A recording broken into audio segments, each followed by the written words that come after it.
I hid from my father in the basement. I met my dead mother down there. I was always told my mother died as she gave birth to me. It was one of those quiet family tragedies that people rarely talk about. But my father never spoke of her, never kept any photos around.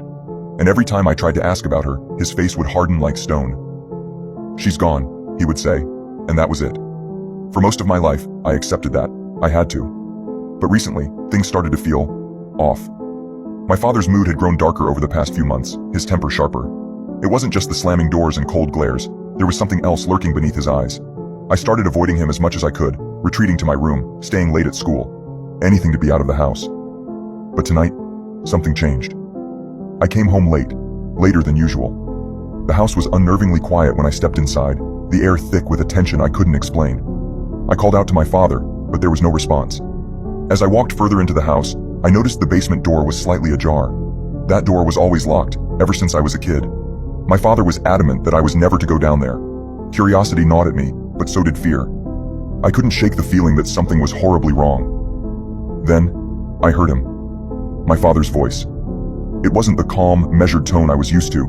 It was frantic, almost desperate, muttering something low and fast. I inched closer to the basement door, peering through the crack, and what I saw froze the blood in my veins. He was at the bottom of the stairs, pacing back and forth, clutching something in his hands. A photograph, maybe? I couldn't tell. And then he stopped.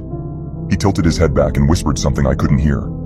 Suddenly, the lights in the house flickered.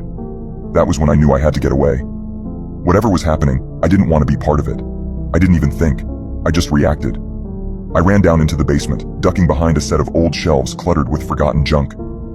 My heart raced in my chest as I crouched in the darkness, trying to steady my breathing, praying he wouldn't follow. I had no idea what he was doing, but something told me that if he found me, it wouldn't end well. I could hear his footsteps upstairs, slow and deliberate. He was looking for me. My whole body tensed as I heard the creak of the basement door opening wider.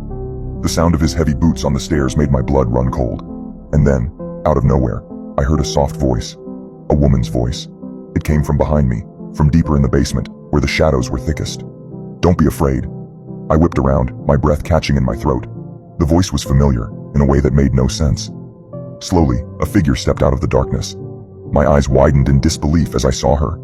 A woman, with pale skin and long flowing hair, wearing a white dress that shimmered faintly in the dim light. Her eyes locked onto mine and I couldn't move. It was her, my mother. But that was impossible. She was dead. She'd been dead for my entire life. Yet there she was, standing before me like she had just stepped out of some long-forgotten dream. I wanted to scream, to run, to do anything but stand there frozen, but my body wouldn't listen. My mind raced, trying to make sense of what I was seeing. "Mom," I whispered, my voice trembling. She nodded slowly, her eyes sad and distant. "Yes," she said, her voice soft but firm. "It's me."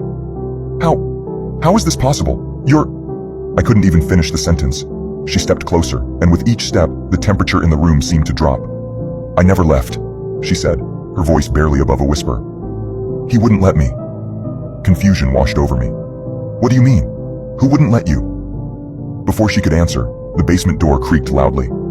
My father's voice cut through the silence, sharp and cold.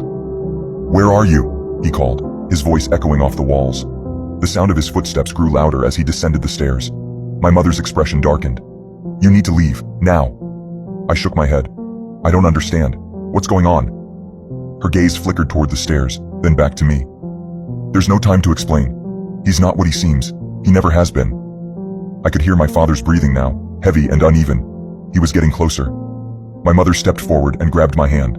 Her touch was cold, unnaturally cold, but there was an urgency in her grip. "I'm sorry," she whispered, her eyes glistening with something that looked like both regret and fear. "For everything. I tried to protect you, but he's stronger than I ever realized." My heart pounded in my chest. I wanted to ask a million questions, but the look in her eyes told me there wasn't time.